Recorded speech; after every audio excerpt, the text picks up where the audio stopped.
Olá, eu hoje venho contar-vos um conto biográfico que se intitula Tornar o Impossível Possível.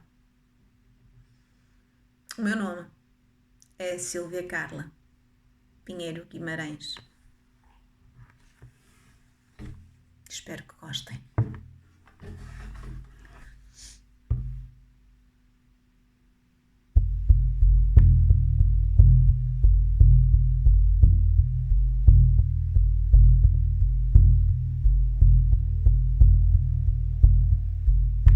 Quando eu era pequenina, acabada de nascer, mal eu abri os olhos, já eram para te ver,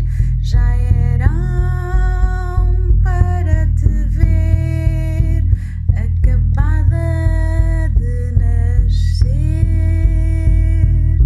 acabada de nascer.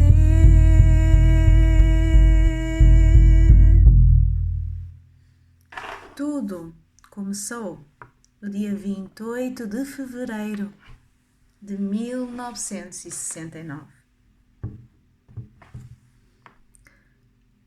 Podia ter sido um dia como outro qualquer, mas não.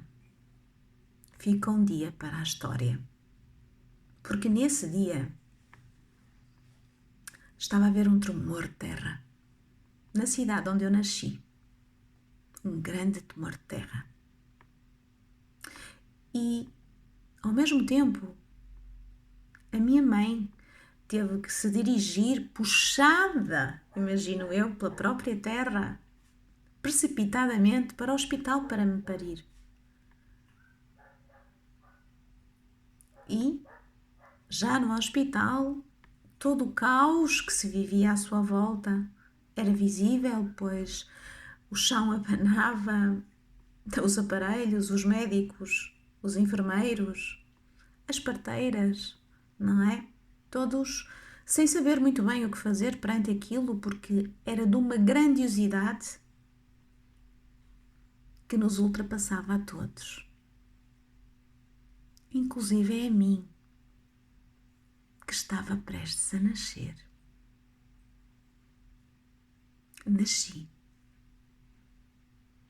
Nasci no meio do caos.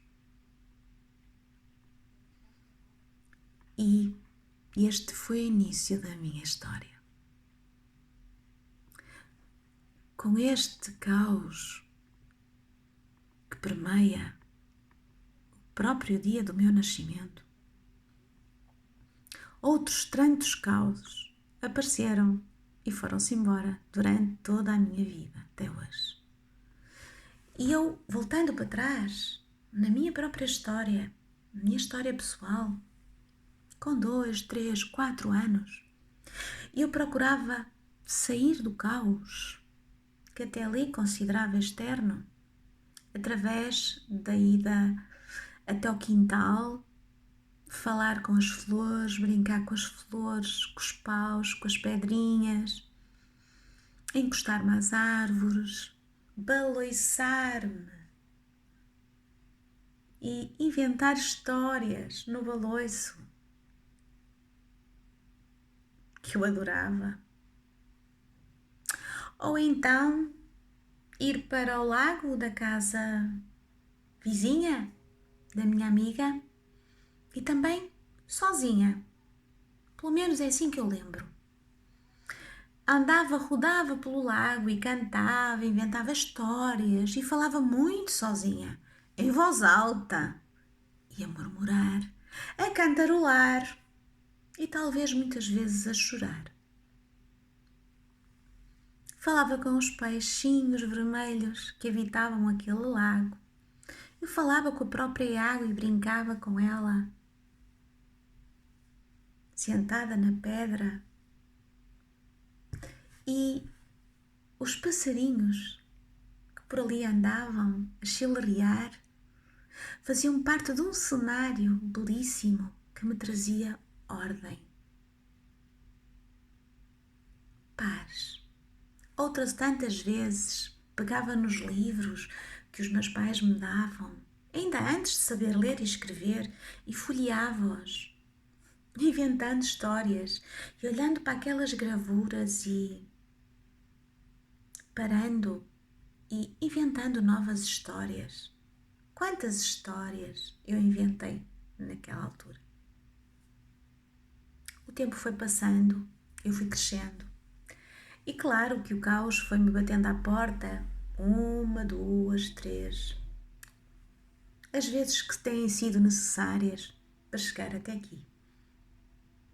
Há um episódio que eu gostava de vos contar, que foi talvez aquele episódio na fase adulta que mais me marcou. Até então. Foi quando a minha filha de 2 aninhos, à meia da noite, teve a sua primeira convulsão. Eu não sabia que era uma convulsão.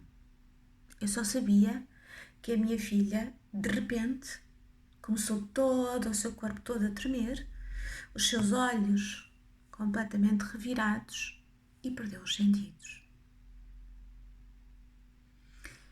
E naquele momento e naqueles momentos que eu não sei precisar o tempo que passou, eu sei apenas que ela, passado algum tempo, veio a si, mas que demorou.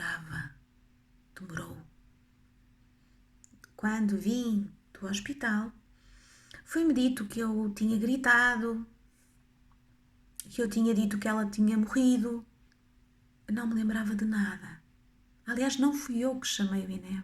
Foi a vizinha que tinha ouvido os gritos. Eu não recordo.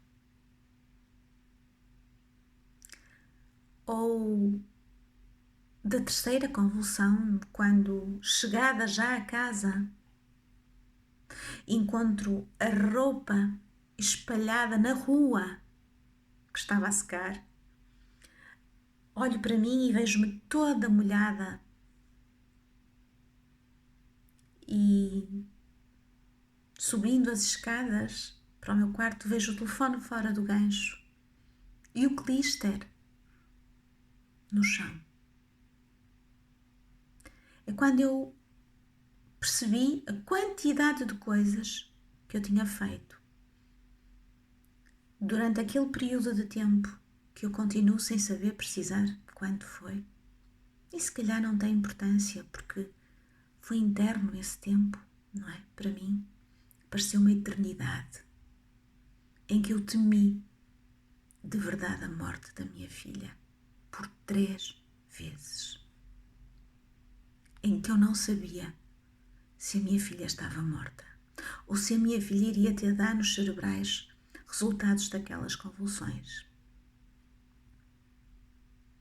E como podem imaginar, o caos para mim representava doença, morte, impotência, guerra, zanga, depressão, silêncio, barulho. E eu acreditava que não era capaz de lidar com o caos, com a dor, com aquele desespero, com aquela impotência que eu sentia e que ele me causava. Eu não sabia que eu tinha a chave para lidar com ele. A história continua e memórias soltas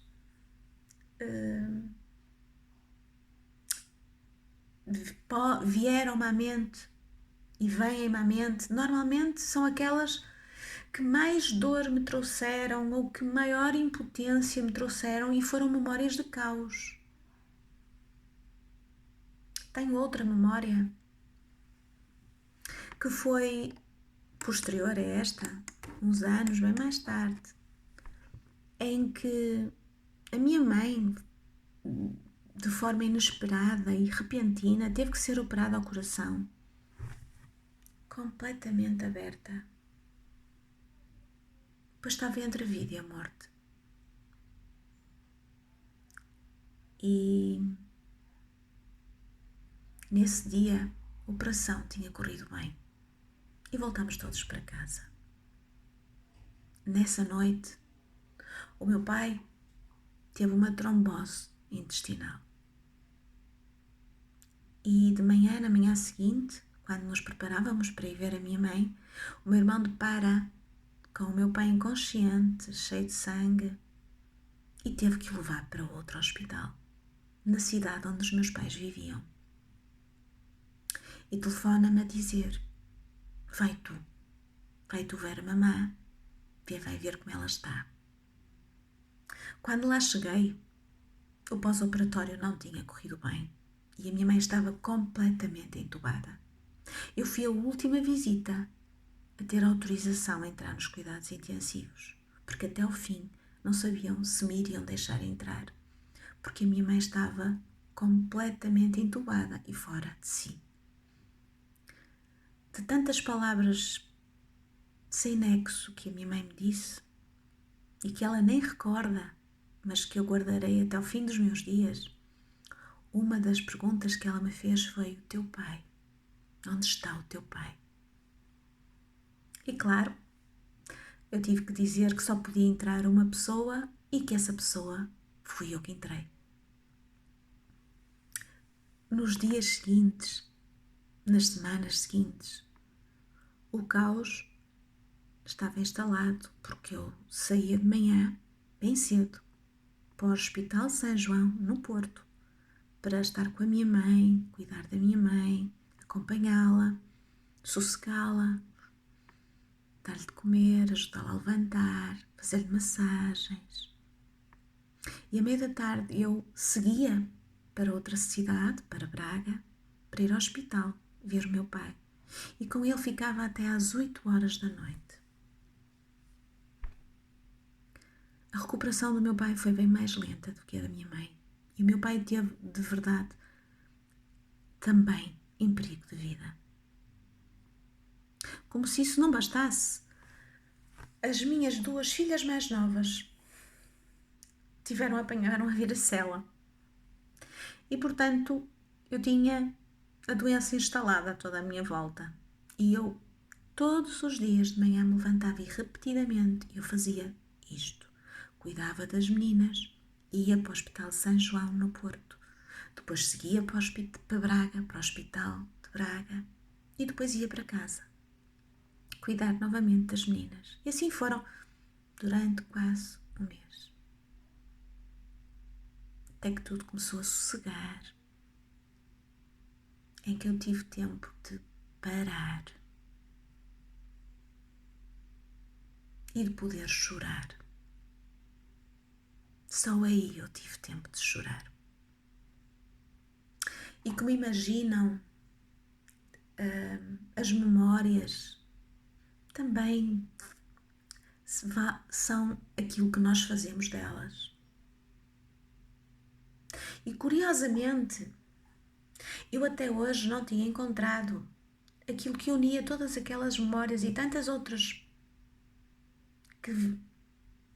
que existiram na minha vida e que fazem parte de mim. Eu só agora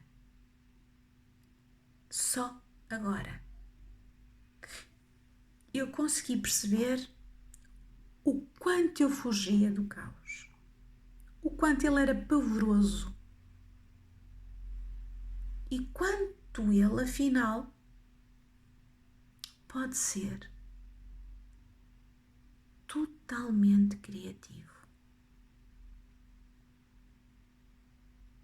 Basta uma mudança de percepção. Porque eu, ao cozer todas estas memórias e tantas outras, delicadamente, com muito amor, no meu interior, sempre, sempre em silêncio, sempre a cozer, a juntar este manto de retalhos de memórias soltas. Eu percebi, senti no meu coração que ao longo de todo este tempo a chave era eu. Estava dentro de mim a capacidade de colocar ordem no caos, ir até ao fundo do caos, não fugir dele, olhá-lo de frente e torná-lo criativo, porque até então ele tinha se tornado bem destrutivo na minha vida.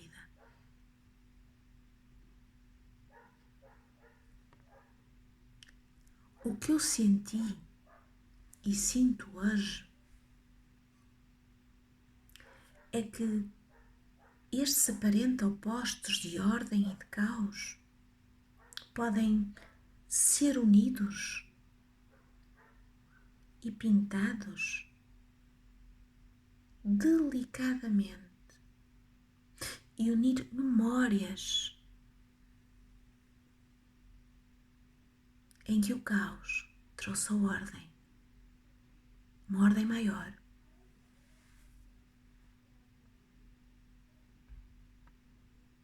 Não são os acontecimentos que determinam o caos ou a ordem. O caos e a ordem é um espaço interior e também exterior. E a vida não é mais do que esses espaços? A nossa vida não é mais do que isso? Não é isso mesmo? Estes espaços, estes tempos, ela não se baseia nisto?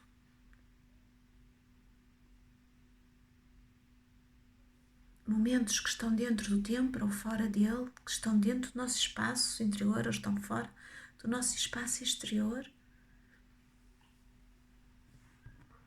No caos nasceu a Sílvia. E eu, com 52 anos, tenho tecido e unido estes dois opostos, do caos e da ordem. Então, a partir de agora, e a vida testa-me, continua a testar-me, sempre que o caos me bater à porta, apenas tenho que pegar na chave da mestria, da criatividade e recomeçar a descer. E se a criança, a adolescente e a jovem adulta conseguiu ter fé em mim, que eu sou capaz de olhar para o caos como uma bênção. Hoje posso escolher viver o caos com alegria, porque ele pode vir acompanhado com o nascimento de algo. E naquele dia vem acompanhado do meu nascimento.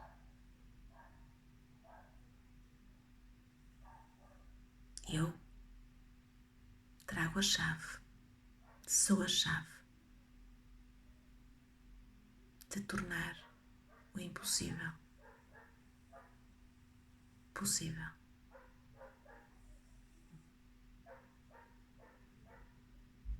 E assim é.